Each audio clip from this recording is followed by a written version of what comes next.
बिस्मिल्लाहिर्रहमानिर्रहीम। नाज़रीन, मैं हूं जावेद बलोच और उम्मीद है आप लोग खैरियत से होंगे। आज बड़े अहम केसेस हैं। सुप्रीम कोर्ट में बड़ा अहम इजलास हुआ। 190 मिलियन पाउंड के केस की भी बड़ी अहम समाअत थी, उसके मुतल्लिक बात करने जा रहे हैं।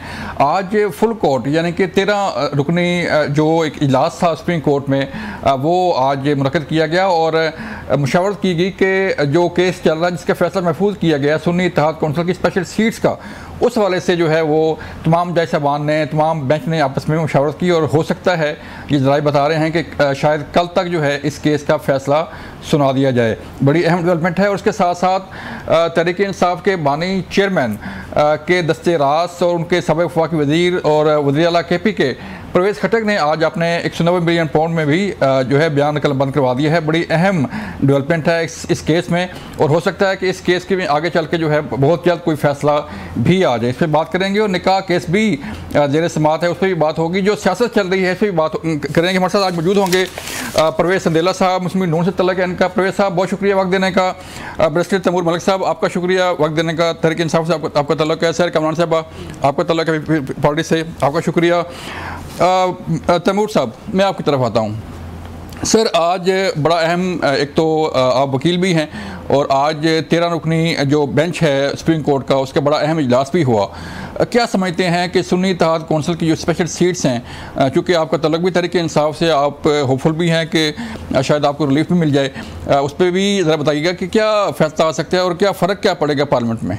देखिए, सिर्फ उम्मीद नहीं है या ख्वाहिश नहीं है, जो वहाँ पे सारी कानूनी बहस हुई है उसके बाद लगता तो नहीं है कि कोई और फैसला आ सकता है। फैसला एक ही है कि जिन लोगों को अभी नशिस्तें दी गई हैं उनकी वो नशिस्तें बनती नहीं हैं। प्रोपोर्शनेट रिप्रेजेंटेशन का एक कानून है, एक आइन की रूह है और उसके ऊपर अमल नहीं किया गया। इलेक्शन कमीशन ने ख़ुद भी, उनके बयान और हैं और उनकी डॉक्यूमेंट्स कुछ और कहती हैं।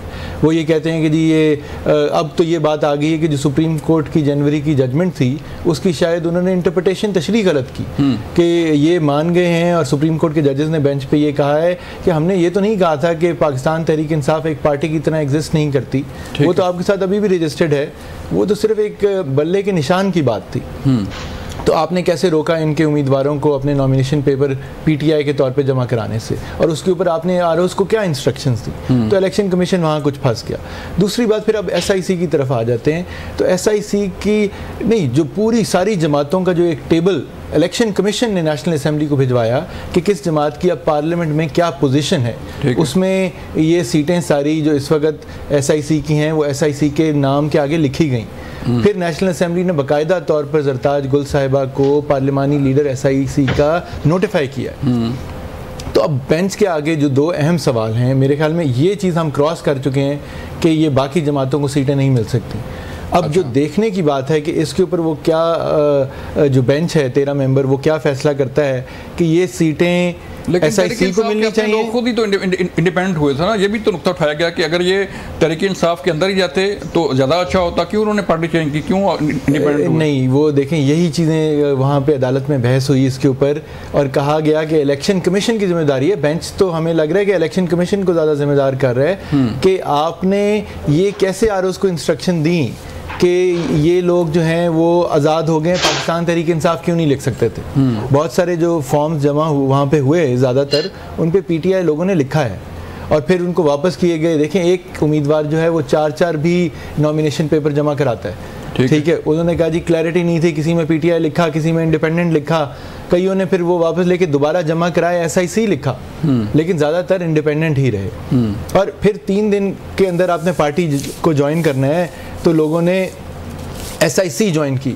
तो वो सारी कन्फ्यूजन जो है, बेंच ये हमें कहता नज़र आया है इलेक्शन कमीशन को कि ये इलेक्शन कराना, एक न्यूट्रल आर्बिटर के तौर पे रोल अदा करना तो आपका फ़र्ज़ है। आपने क्लैरिटी लानी थी इस मामले के ऊपर। अगर क्लैरिटी नहीं थी कि किस पार्टी से क्या ये आज़ाद हैं, क्या ये किसी के थ्रू जमा करा सकते हैं कि नहीं। लेकिन अब असल चीज़ ये है कि क्या ये सीटें SIC को मिलेंगी या PTI को मिलेंगी। एक तीसरी चीज़ ये हो सकती है कि वो अब 3 दिन का अब क्लैरिटी ले आए कि जी तशरीह कर दें कि PTI एग्जिस्ट करती है पार्टी, और सब मेंबरान को कहें आपके पास 3 दिन है, आप 3 दिन में अब डिसाइड कर लें आपने किस पार्टी को ज्वाइन करना है। शायद मैम आप बताइएगा कि क्या कोई तब्दीली आ जाएगी बड़ी पार्लियामेंट के अंदर अगर ये सीटें फ़र्ज़ करें जैसे मलिक साहब कह रहे हैं कि हमें मिल जाएंगी, तो क्या बहुत बड़ी चेंज आ जाएगी पार्लियामेंट में?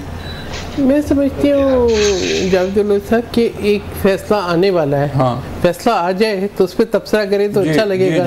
अब वो जो है ना कोई प्रेडिक्शंस वाली बात तो नहीं रही। ज्यादा बेहतर चीज होती है ना वो हमेशा इंट्रोस्पेक्शन होती है। हम तो दलाइल पे जो है बात कर रहे हैं कि जो दलाइल हुए जो चीजें सामने जी जो इंट्रोस्पेक्शन होती है कि हम ये देखें कि गलती हुई कहाँ से, खामी क्या थी और आइंदा इस किस्म की गलतियों से कैसे बचा जा सकता है। देखिए गलतियां तो मैं समझती हूँ सबसे बड़ी गलती तो आरटीएस सिस्टम से स्टार्ट हुई, बदतरीन धांधली की बुनियाद डाली गई, फिर उस धांधली को सेलिब्रेट किया गया, फिर आज जिन बातों पे तनकीद हो रही है वही तर्ज अपनाया गया। उसके बाद अब ये देखें बात ये है कि पीपल्स पार्टी सिर्फ जमहूरियत का तसलसल चाहती है, पार्लियामान को मजबूत देखना चाहती है, इक़्तिदार का हसूल हमारा वाहिद जो है ना ऑब्जेक्टिव नहीं है। हाँ, हमें जहाँ पे मौका मिलेगा हम वहाँ पे अपनी पॉलिसीज़ लाके लोगों को सर्व करेंगे। मैं नहीं समझती, हाँ ये ज़रूर है कि ठीक है अगर सुप्रीम कोर्ट डिसाइड करती है कि नशिस्तें सुन्नी इत्तेहाद काउंसिल को मिल जाएँ तो they will have a good number, और अगर ये समझते हैं कि जी इनकी नहीं बनती तो अभी इतना एक सेंसिटिव मसला है कि इतने दलाइल हो चुके हैं, एक पूरा बेंच बैठा हुआ है, तो मैं तो सब्र के साथ इंतजार करना पसंद करूंगी कि जो फैसला आता है। हमने तो बहुत मुश्किल फैसले भी कबूल किए, वक्त आ गया है कि फैसला आ जाए। जी बस आ जाएंगे। परवेज सदीला साहब स्टॉप वॉच लगा ले। जी जी आप फरमाइएगा सर। आज मैं चलता हूँ, चलें इस टॉपिक को जो है आगे निकलते हैं। 190 बिलियन पाउंड का केस जो है वो बड़ा ओपन शट केस है। आप तो बाहर हैं और सिर्फ पाकिस्तानी हैं, और जो 190 मिलियन पाउंड की रकम थी वो जमा कराई गई सुप्रीम कोर्ट के अकाउंट में। जो जुर्माना हुआ था जो है वो मियां साकिब निसार साहब की तरफ से बैरिया टाउन को, तो उसमें जो मामलात आगे चल रहे हैं, आज परवेज खट्टर का बयान जो है वो भी कलमबंद कर दिया गया। तो क्या समझते हैं कि तहरीक इंसाफ के बानी चेयरमैन इस केस से बच जाएंगे? बहुत शुक्रिया बलोच साहब। पहले तो जरा हल्का सा 30 सेकंड दीजिएगा, मैं आपके पिछले सवाल पे जरूर कमेंट करना चाहूँ। देखिए ये जो सीटों वाला मामला है ना, ये मेरे ख्याल में हमें कौम का वक्त ज़ाया किया गया है, बहुत ज़्यादा अदालत का वक्त ज़ाया किया गया है। एक पूरा लार्जर बेंच बनाकर बड़ा सादा सा केस है। लॉ के मुताबिक जिस जमात ने एक जमात की हैसियत से इलेक्शन ही नहीं लड़ा उसकी क्या बनती हैं, और जिस जमात की सीट पर कोई भी मेंबर कामयाब होकर असेंबली में नहीं पहुंचा क्या उसकी बनती हैं। और फिर ये अदालत में जाने के बजाय उस बंदे को ढूंढें, उस शख्स को ढूंढें, वो तो चार जो पार्टी के अंदर लोग मौजूद हैं जिन्होंने इस जमात से इत्तेहाद करवाया और जिनको पता था, और आपको पता बैरिस्टर अली जफर साहब बहुत पहले कह चुके थे कि ये सीटें हमारी नहीं बनती, अब जो भी करना है बस वक्त जाया करना है और कौम को एक बत्ती के पीछे लगाना है, इसके अलावा और कुछ भी नहीं है। अब इसमें जितने आर्टिकल आप लगा लें, मोटी सी चीज है, मोटी सी बात है, इसमें तो इतनी कोई रॉकेट साइंस ही नहीं है। लेकिन खैर, जिस तरह मेरी बहन ने कहा, हम लोग इसको इंतजार करते हैं और ये चीज अदालतों पर छोड़ देते हैं बजाय कि उस पर ज्यादा डिस्कशन या अपने देने के बाद। देखिए ये जो 180 बिलियन 190 वाला जो है ना जी, वो ये केस है, इस केस से ज्यादा शफाफ और शफाफ मतलब मेरे ख्याल में कोई और करप्शन बाकी भी बहुत है, लेकिन ये इतनी शीशे की तरह चमकती हुई करप्शन की कहानी है। सादा सा केस था, पैसा था हमारे मुल्क के बहुत बड़े जो सरमायाकार है वहां पर पड़ा हुआ था, हुकूमत को मिला, उन्होंने कहा यार ये 2 नंबर पैसा है, 2 नंबर तरीके से आया है, ये हुकूमत पाकिस्तान को वापस करते हैं ताकि वो अपने मुल्क के अवाम की फलाह और बहबूद पर जो वो खर्च करें, वो उनका पैसा है, उन्होंने वापस भेजा। और यहाँ पर आपको पता है कि वो जो कैबिनेट मीटिंग थी उसमें एक बंद लिफाफे में ये कैबिनेट से ये पास करवाया गया, खुला भी नहीं गया, और ये इजाजत भी नहीं थी। नहीं सर, इजाजत ही नहीं थी कि इस लिफाफे को खोल सकें, इजाजत ही नहीं थी कि इसके अंदर से ये पूछ सकें। कोई मेंबर, कोई जो कैबिनेट का वजीर था वो ये गुस्ताखी नहीं कर सकता था, क्योंकि ये बुशरा बीबी के लिए एक बहुत बड़ा आने वाले दिनों में गिफ्ट पैक हुआ पड़ा था। इधर से ये पैसे जाने थे और उधर से जो है DHL के जरिए रवाना कर देना था कि जाएं जी अलकादर ट्रस्ट, वो उधर से गिफ्ट आना था, क्योंकि आने वाली पूरी जिंदगी यहाँ पर बैठ के आराम से सुकून से एक अपनी यूनिवर्सिटी प्राइवेट बनाएं, उसकी जमीन, उसका खर्चा, उसकी बिल्डिंग, उसको चलाना, उसको सारा उसके अंदर था। और उसके बावजूद इसको क्या, ये मैंने कहा था, नवाज शरीफ ने कहा था, आसिफ अली जरदारी ने कहा, शहबाज शरीफ ने कहा, बिलावल ने, मरियम नवाज, किसने कहा था, किसने इनके मुंह में अल्फाज डाले थे, किसने वो जो हीरे की वो याद है 2 कैरेट वाली, नहीं जी सानू बड़ी गुठी चाहिए, गोगी से कहो कि बड़े वाली दे, तो बाप क्या कह रहा है बेटी से, नहीं फोन करो दुबई से बड़ी मंगवा, मैंने गोगी से ले लिया क्योंकि गोगी ये भी ना खा जाए। वो सारे किस्से कहानियां मौजूद है जनाब, आप पता नहीं इतने मेरे भाई जो हैं वो भोलेपन से मतलब इसमें हमें आर्टिकल लगा के दिखा के सुना देंगे, लेकिन ऐसा आर्टिकल पूछते हैं इनसे। मलिक साहब बताइए सर, कौन सा आर्टिकल लगता है? देखें, ये जो बातें कर रहे हैं, पहली बात तो 190 मिलियन पाउंड जो भी उसमें से पैसा आया वो सुप्रीम कोर्ट के पास या फिर हुकूमत के पास आया, कोई किसी फर्द वाहिद के पास, खास तौर पे बानी चेयरमैन या उनकी बेगम के पास अकाउंट में गया ना सर, जो किसी के पर्सनल अकाउंट में देखिए ना, नहीं जो फाइन था, असल में तो जो फाइन था ना उसको पे किया गया ना जी, उसको किया गया। लेकिन मैं ये कह रहा हूँ कि पैसा नहीं आया, वो पैसा किसी कोई इमरान खान के अकाउंट में तो कोई पैसा नहीं आया ना जी, वो बीबी के कोई नहीं आया।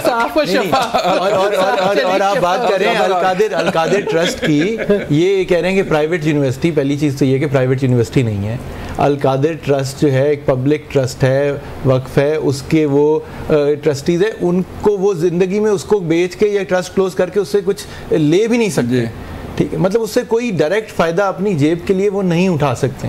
अगर किसी ने वो अल-कादिर ट्रस्ट की डॉक्यूमेंट्स देखी हैं, वो पब्लिक रिकॉर्ड का हिस्सा है, वो देख लें, वो पढ़ लें, तो उसमें कोई साबित करना कि किसी ने अपने ज़ाती इस्तेमाल के लिए किसी चीज़ को वो उसमें लेके आए हैं, ये बिल्कुल चीज़ है ही नहीं। अब बात यह है कि ये क्या कुछ चीज़ें बेहतर हो सकती थी, मैं उस काबीना का हिस्सा नहीं था, यकीनन शायद बेहतर हो सकती थी। वो कह रहे हैं कि कागज़ नहीं खोला गया, वही वजारत कानून है जो उस वक़्त थी, वही अफसरान हैं जो आज हैं, पूछ लें कि किस बुनियाद पे वहाँ पे ओपिनियन दिया गया कि नहीं खोलना चाहिए, किसी ने दिया होगा ना ओपिनियन। जो आज परवेज़ खट्टक का बयान है ना, वो यही कह रहे हैं, लोग दे रहे हैं इस बात पर।